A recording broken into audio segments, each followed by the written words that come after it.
do it live. I thought I told all of you I want radio silence. Sorry, I didn't get that message. Mayday, terrorists have seized the Nakatomi Plaza. This channel is reserved for emergency calls only. Do I sound like I'm ordering a pizza? Possible crank call. Check the area, confirm. No signs of disturbance, dispatch. Welcome to the party, pal! Do you really think you have a chance against us, Mr. Cowboy? Yippee-Ki-Yay. You hang in there.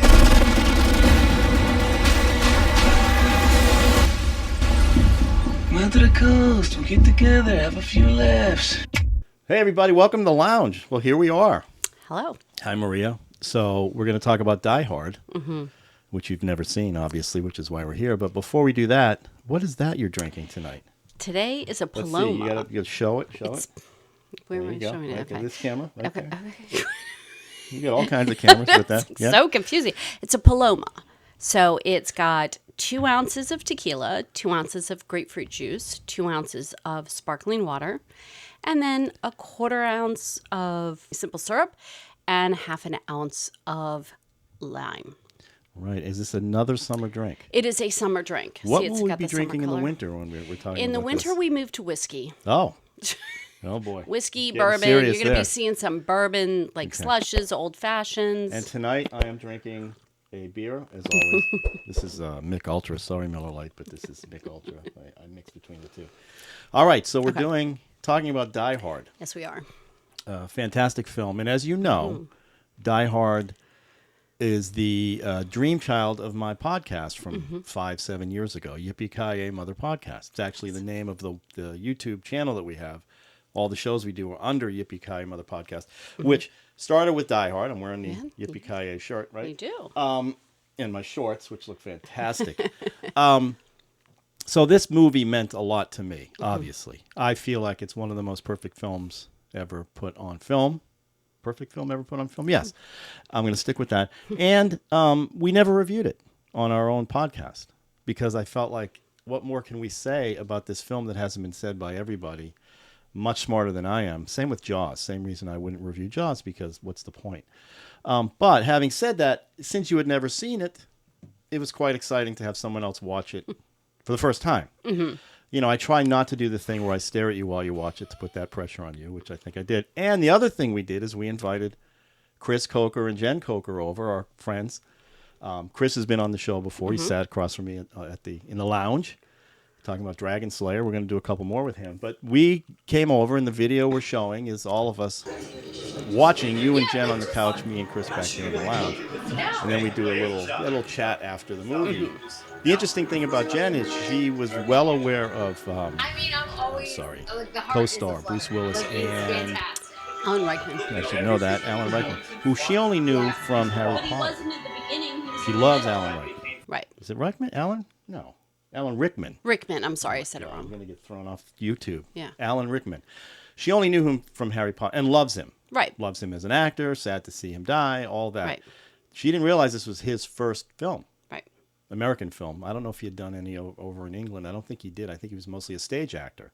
So we had that little added bonus, too, where Jenn, for the first time, saw him in his first role, which was exciting. So we don't need to hash over the plot of this film. Although you were asking over and over, what is the plot of this film? Right? I mean, no, it's obviously what was going on. But, the plot is John McCain comes from New York. He's invited to a Christmas party. Is it a Christmas film? I don't know about that. But, the more I watched it, the more I realized how much Christmas is in it. So we'll just go ahead. But you have something to say about that? I completely disagree with that. It's a Christmas film. Why? It's a film that's shot at Christmas time. Takes place at So Christmas. the setting is It's Christmas. not shot. It takes place at Christmas. Right. So it's a setting. Setting Right. is time and place. Right. Oh, English teacher. Sorry.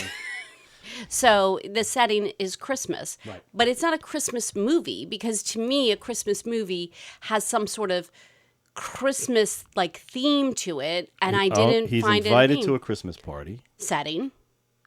Okay. The terrorist constantly brings up, it's Christmas. We're going to setting. Time. Oh, so they're place. not actually, he's coming to her house for Christmas. Setting. He's not coming to her house for Christmas. Those are his children. He's coming to visit his children during the break, during their Christmas break, holiday, a winter break. So it's not in that scenario, it's not a Christmas film. No, but it's set at Christmas. Maria has said it. It is not a Christmas film. But it's set at Christmas. Everybody out there who wants to know, it's not a Christmas film. All right, so anyway, he comes to this party, invited by his separated wife. I don't think they're ex-wife yet. Separated wife. And in the middle of this party, a bunch of terrorists, well, they're not terrorists, a bunch of people come in to rob the place. They think it's terrorists. Turns out it's not terrorists. They're just robbing the bearer bonds, 600 million bearer bonds that are in the safe. So that's the plot of the film.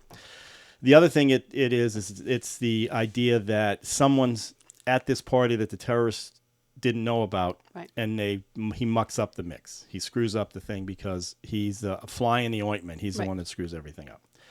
Which, again, perpetuated all these other die hard on a train, die hard on a plane, die hard whatever. The genre just got beefed up by this film. Right.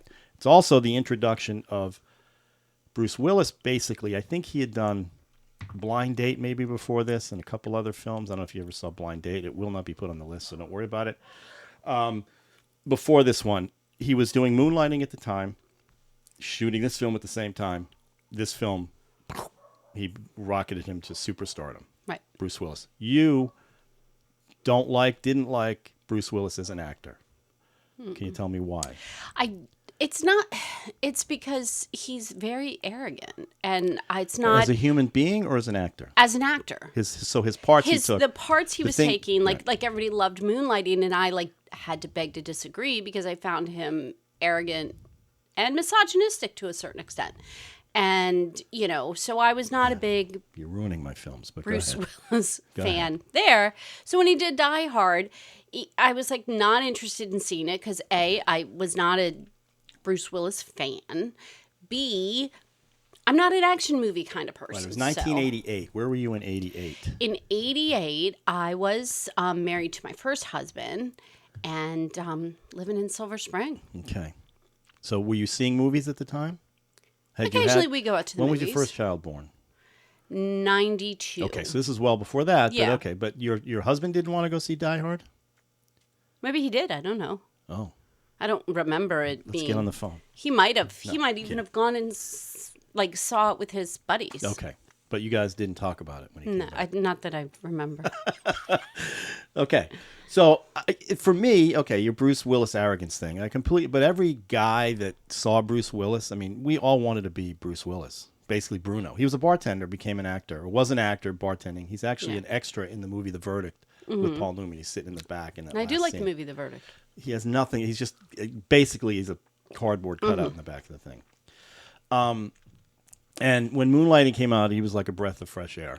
This guy, and so when he gets in this, and frankly, he's a breath of fresh air in this movie because at that time in the '80s, it was all muscle-bound guys being heroes.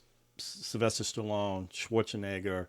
You go down the list. This is the first time a regular guy comes into a situation and takes care of it the way he did. With all the sarcasm that he brought to the table, which was his arrogance that you're complaining about, was what made this movie funny. The thing with the I'm like a microwave oven. I'm in this, this line about we're here, come to the coast, have a few laughs, that famous scene. So it hit for a lot of people, just boom, boom, boom. It was just like a perfect film. But you obviously didn't feel that way. So you've seen the film. You watched it with your friend Jen. As you can see in the video, it's a typical watch that you do, which is Mr. McClane.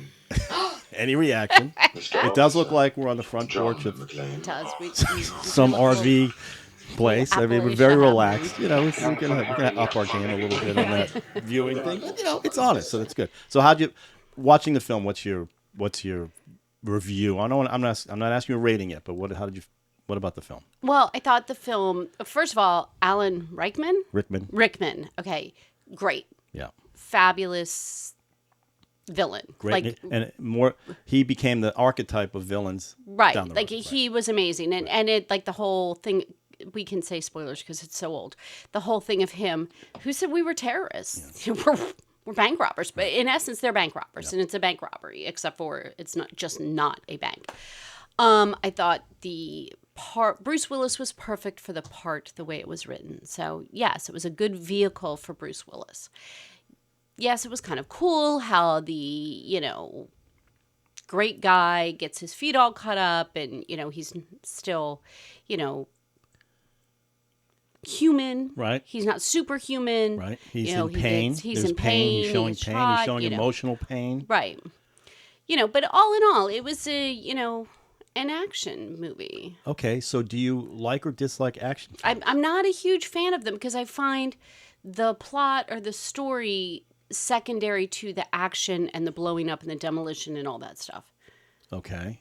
And you felt that this one was weak in which part of that equation? The story, the story was light. It was like a light story. Light story. Because it was all about the action of it all. The detonating of bombs and the blowing up of buildings and watching the helicopter go up and, The two FBI agents, Dwayne, Right. all that. Yeah.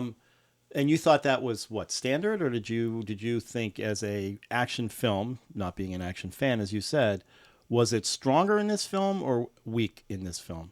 I Just don't the way it watch all a held lot of, together. so I don't feel comfortable rating I'm trying to it think of another versus movie other you made. ones because We've I seen movies- haven't watched a lot of them other than Ambulance that we went and saw together. Great film, but totally different. I mean, that's like yeah. a B grade. But that's an action movie. Yeah, yeah. I mean, that's a Michael Bay action film, which is all style Right. over substance. Right. Yeah. So This had substance. Okay. The relationship between him and his wife. Did you Okay. feel that was substance, or did you feel it was phony? I felt it was to put him where he was. Well, it was obviously. How to else make do we the do things a film happen. if something doesn't happen? I Right. mean, you're kind of poo-pooing the things that make a film. Setting is important Right. in films. Exactly. So Exactly. that setting, the fact that he's a frustrated husband, he hasn't seen her for 6 months. They're separated essentially, and the first thing he sees on the screen is what?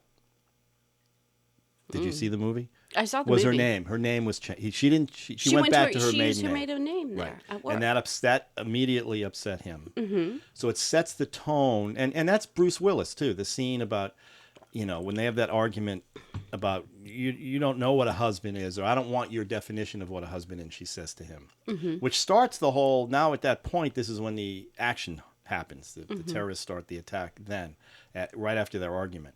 So that's what made this film kind of different from other action films. When you watch Schwarzenegger and you watch Stallone, it was all just action for the sake of action, right? There was really hardly any emotion. Stallone barely said 2 words. Schwarzenegger, became a caricature, but he'd say a couple words here and there. This one was actually people had a relationship, and there was stakes that were involved. He was worried about his wife. She's worried about him. If they find him, or if they find out who he's with, she gets killed then. So there were a lot of stakes going on. I know I'm pushing this film a little too hard, but I kept saying it that night that this is a perfect film, quoting back everything. I'm doing that obnoxious thing where I was quoting before the line would happen. Did that help the film, or did it hurt the film for you?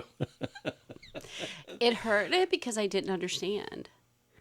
Didn't understand what? Oh, Like what? you the would say context. it, and then it would happen, and I'm like, Right. well, what's he right. talking but about? back there? Yippee-Ki-Yay, mother effer. I mean, the thing, like I said, the lighter in the vent. Come to the coast, have a few laughs. Yeah. Right. I mean, none of that. I was quoting that too much, probably. Well, because then it takes away from the humor in the movie because. So I ruined the film for you. You didn't ruin the film, but I'm saying if I already heard it and then it happens, it's like, Yeah. oh, Yeah.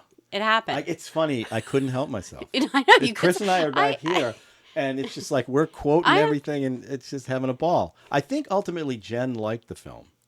I think so. We'll have I to couldn't figure it out. like I said, we'll get her on the phone and find out. But, Yeah.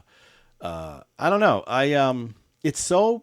This is such a difficult. I know this sounds ridiculous, but it is a difficult thing to bring movies that I've seen that you haven't seen and hope that you like them. Right. And I guess when you're first dating or with somebody, everything they do is wonderful, and you're gonna like every. You came and Right. see. You came. One of our first things we did was Bill and Ted. I actually liked Bill and Right, Ted's and you ended up Excellent liking Adventure. it. I did. But you had at least you were willing to give that a I shot. will. I would have liked to if we had been together in 1988 when Die Hard came out. I think you would have come with me, and I think you would, because we've seen Planet of the Apes. We've seen a lot of crazy ass. We saw Godzilla -1. Right, we together. did, and I enjoyed that. And you enjoyed that, and I Right. wouldn't consider you a Godzilla fan. No, I'm not a Godzilla fan, but I also felt that the plot of Godzilla -1 was way more had more layers to it, like with the whole kamikaze. That definitely had layers. And this one didn't. This had layers, and but honor, not like that. but not like that. So I felt like That's fair. Godzilla -1 was actually the action was secondary to what was going on in this man, like this man trying to get his honor back. Yes. Yes. And so with this, I just felt like it was action was what he did. This is who Bruce Willis in this character. This is who he is. He's just. And you didn't walk away from this film liking him anymore? No, what I did was I said, okay, I get it. Why this is a good film for him. He played this part. This is a good film written for him. So whereas I didn't like him any better, I was like, okay, now I'm starting to understand his stardom a little bit more. Is there any Bruce Willis film? Can you think of a Bruce Willis film? If I name films that he's in, like, did you see The Sixth Sense? I saw The Sixth Sense. I liked it. I don't necessarily... It wasn't for you a Bruce Willis film. It wasn't Pulp Fiction. It wasn't. No, I loved Pulp Fiction. Did you like him in Pulp Fiction? I did, but again, it was an ensemble cast, right. So it wasn't like Die Hard is a Bruce Willis film. Pulp Fiction. It became a Bruce Willis film. Well, it was. I mean, do you know who was offered the part? Was supposed to be offered the part before Bruce Willis because he actually played John McClane in a movie, and it was Frank Sinatra. No. Yeah, Frank Sinatra was in a film that was based on the book that Die Hard is based on. Okay. And the lawyers had to get together and go, we have to offer this to Frank Sinatra before anybody else. And he was very old at the time. Right. So he probably I was going to wasn't say. do it, but yes, he was allegedly supposed to be offered the part of John McClane. Oh, well, that one. And I don't know if you remember John Wayne. John Wayne did late in his career, he did a John McHugh or something where he played a cop. Yeah. And it's just like weird to see those guys in that context. Yeah. But I'm sorry, what was I saying before I went off on about John McClane? Oh, so in the sequels of this film, mm-hmm. There's one that came out, I think maybe 2 years after this. It takes place at Dulles Airport, although right. it didn't. It was it was the Pacific, whatever. And then they did a third one, Die Hard with a Vengeance, where mm-hmm. the main villain in there is the brother of Hans Gruber, and he's got a revenge plot against John McClane, but it's actually, again, it's just a robbery. They're trying to get gold right. or something. And then the subsequent sequels after that, 4, 5, and 6, just you wouldn't recognize the same. You would hate him more than if the original John McClane, because they turned him into a superhero that can't get killed and he can jump on airplane wings and fly around. It was brutal. It was just I don't even watch those because I don't want it to taint the way I feel about Die Hard, which to me is still Die Hard and Jaws are two movies that obviously it's the main thrust of what the podcast was about. I mean, originally we were going to name our podcast, we're going to need a bigger podcast. Turns mm-hmm. out somebody else already had that name. We thought it was brilliant. Then we changed it to Yippee-Ki-Yay, the podcast, because it was 1 and 2, mm-hmm. Jaws, Die Hard. So I had a lot at stake showing you this film because it lets you into a lot of my. But I'm not. Listen, Bruce Willis. I love the snarky Bruce Willis. He went on to do Hudson Hawk, which when at the height of his career, he was offered anything he wanted to do, and he chose this movie. He did this movie Hudson Hawk, and it was a complete and utter bomb. Yeah, it buried his career a little bit, and. Pulp Fiction kind of brought him out, brought obviously Travolta back. That helped Travolta. Yeah. You got to see Color of Night with Bruce Willis if you want to see all of Bruce Willis, if you know what I'm saying. There's some pretty heavy stuff going on in that one. Color of Night, I think, is the name of it. I loved, his personality is what makes him, or mm-hmm. the shtick he's playing. Now, whether he was like that in real, he did a record called Bruno or whatever. He sang some stuff, and it's like, okay, he tried everything again. The Bartleby and James wine coolers, or the Seagram's wine coolers. Yeah. It's wet and it's dry. Yeah. My. I can't even do it justice. Yeah. Harmonica, the whole deal. But for me, the movie Unbreakable, M. Night Shyamalan's movie, which is another twist on a superhero genre, was just Bruce Willis perfectly cast for a role. I won't make you watch that one either, but it's. He's in there with Samuel L. Jackson, and it's a brilliant film. It's sad to see what's happening to Bruce now. Obviously, as he's getting older, the dementia, whatever he's going through. We've talked about it on the other podcast because he was a big, he's a big deal for Guys, mostly guys. I mean, women loved him too. So No, don't they get me- didn't. No, Moonlighting I'm was a not going to huge say hit. I was an outlier. Just you were. I was an definitely- outlier. Like my friends were like, "Oh my God, Moonlighting's great. He's great." Like, and I was just like, "Yeah, I just was not. That's not the type of man that's appealing to me." What is the type of man that's appealing to you? You. Present company excluded. In the movies, what's a man that's like you find? What's your thing? it's- What's your jam? It's really hard because there's not a lot of men in movies I'm attracted to. I'm not a big, I've never been a big stargazer. I've never been a big. How about Daniel Craig? Daniel Craig is probably my only one. I just think he's the cutest with his eyes and What movies other than James Bond have you seen him in? Knives Out. Right, that's late. That's a late one. I like older Daniel Craig. Yeah. I don't know what he did younger because even Casino Royale he was not. Well, he was into his career quite a Right, bit. he by was that already point. well There's into one it, called yeah. Layer Cake you should take a look at probably if you like But Daniel Craig. he's like just a Okay. craggy old man. He's I not know. well, he's cranky, but okay. Is there a scene in this film? If I had to make you pick a scene that you liked or didn't like or hated, what scene in this film? If someone says Die Hard, what's the scene that kicks in your head? You know what's funny is I liked the interplay between the cops, like the African American cop who actually knew what he was doing, Right. and his boss. And I've had those kinds of bosses that just don't listen to what you're saying, and then you're right, and then you're right, and then they don't even acknowledge that you're right. Like, so I kind of like that interplay, like the rolling of the eyes, okay, whatever. Well, and I liked the interplay between him and Bruce Willis too.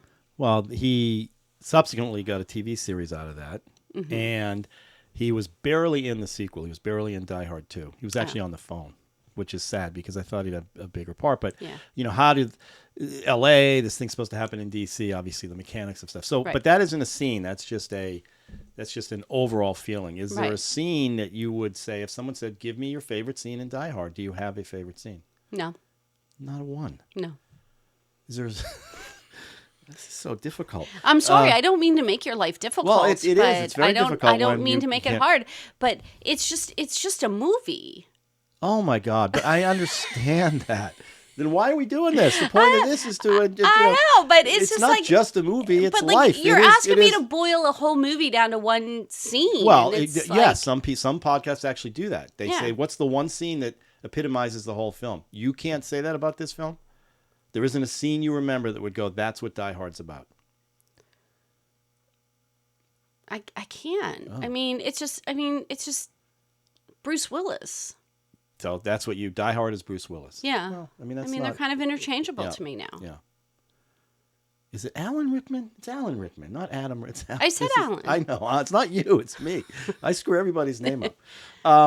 All right. So for you, Die Hard is Bruce Willis. Mm-hmm. And does it give you a better? Do you appreciate Bruce Willis more from seeing this film or less? I do. I appreciate him more. I think, like I said, the scene, the part is written for him, whether they knew it or not at the time. But it definitely was a part that he did well with this. It was him. It played on all his strengths: the arrogance, the cockiness, the sense of humor, the sly grin. The whole. Yeah, it'd foot be interesting thing. to see somebody else in this part. Right. Or like was this structured for him? It probably was because they Right. saw what they had. Right. And he played that very well. And like I said, if I saw it in the movie theater where it was big screen and louder, and all that, you did that mention might have that. been. I think, action movies play better that way. Well, it comes around every now and again. It does. So you might have to go see it again to It get that feeling. All right, so what's your rating? Oh my God. I'm thinking, since I knew you were going to ask this, I'm like, I need to be prepared. I'm going to give it a 3 out of 5. Well, that's not bad. That's not bad. You've been hovering around 3 for most of Yeah. these so far. I mean, I haven't had any terrific movies. Well, I haven't. Yes, we haven't. We keep hitting some really kind of, mostly Will Ferrell. We haven't hit any of the classics, the Casablancas, the Citizen Kanes yet, because that'd be an interest. I can't wait to see you watch those. Mm-hmm. To see your reaction on those. Obviously, for me, it's a 5 out of 5, 6 out of 5. if I have to be honest. Well, what makes it so wonderful? I can't explain it. Okay. I think it hit, I was aware of Bruce Willis. Right. I thought he was great in Moonlighting. Right. I loved his attitude, Right. which you did not appreciate. Everybody wanted to be Bruce Willis. He was the type of guy. He's like a Ryan Gosling. He's a guy that I think guys want to hang out with and women want to be with. You don't feel that about Bruce Willis, but I think a lot of females did. I wouldn't disagree with you. And it's a guy. He's a guy that I would have loved to have hung out with, I think. Mm-hmm. So when Die Hard came out, there was everything lined up perfectly. Mm-hmm. Obviously, he went on to his choices later. He was striving between wanting to get away from that sarcastic thing, right, and to be serious. I think The Sixth Sense kind of put him back in people's eyes that right. This guy, he's actually a good actor. He's not just that guy that you're talking about. He's not just this smarmy, sarcastic. He's actually a good actor, and he was right. good in that film. Yeah, I mean, he was fine. Yeah, and there's a lot of other films, like I mentioned, Unbreakable, that he's just fantastic. And then he started doing some with his wife.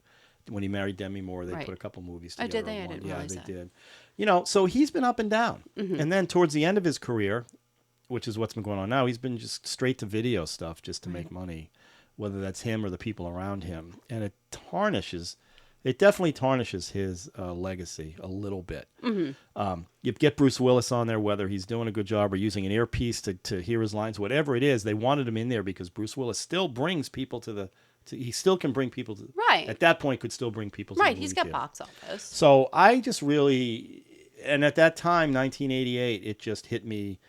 Right. And I just thought perfect film. And Die Hard 2 is not nearly at the level that 1 is. 3 is close. Same director did 3. John McTiernan did Die Hard, the first one, and he did Die Hard with a Vengeance. And I feel like that one is closer to the essence of the first one. Rennie Harlan did the second one. I'm not saying it's good, but right. I'm but not also, saying it's bad. I mean, you're talking about when you saw it, and so I saw it in 2024. Right. So I'm in a different place. Well, the world's in a different place. The country, it's maybe if I'd seen it in 1988, I would have been more open to it. Open to Bruce. Open to Bruce. So to speak. I don't know.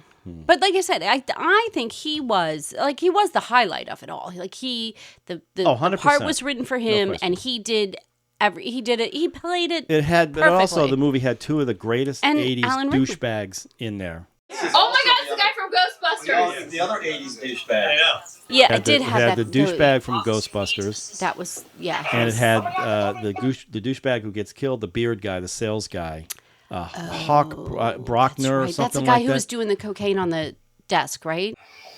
I was hoping you made that flight. Show him the watch. Later. Well, go on, show him. What are you, embarrassed? It's just a small token of appreciation for all our hard work. It's a Rolex. I'm sure I'll see you later.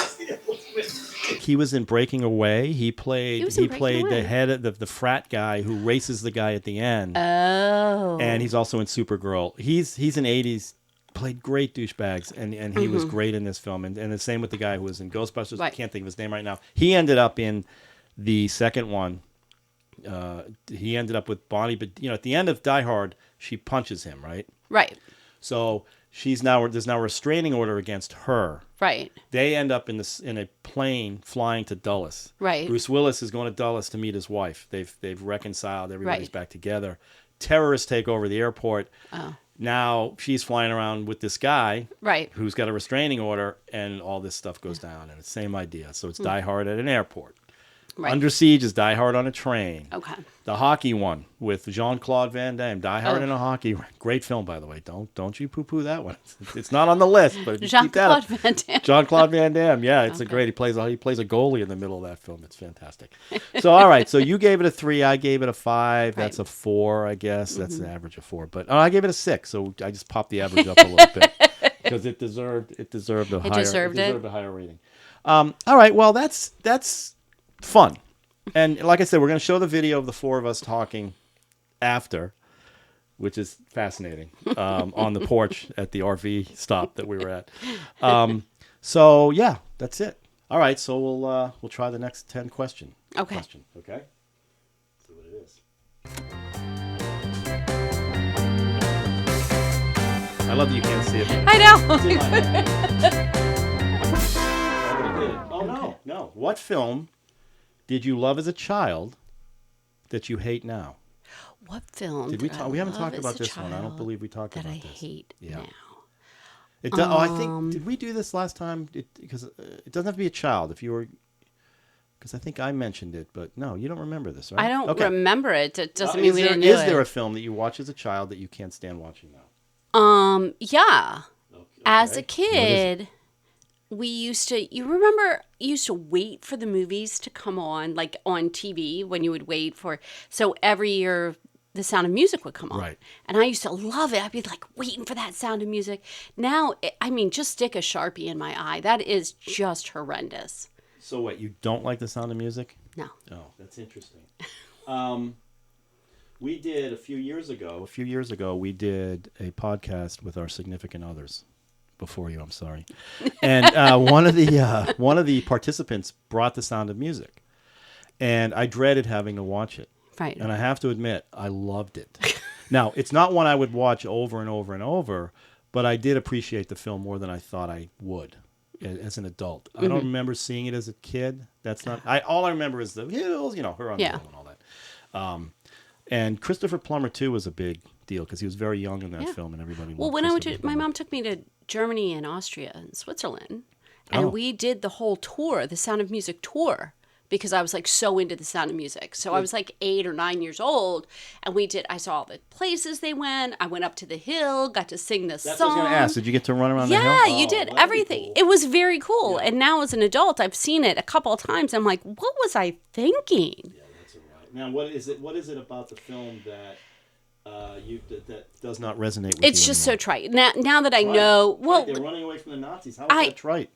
because that's not because now that I know the true like World War II, and you didn't just run up a hill Right, and you get didn't cross so over, it was yeah, just but, that was what I mean. So it was just like, this is a little too easy. Yeah, interesting. I like I said, the viewing I had a few years ago, I was really, but again, I'm never going to watch it again.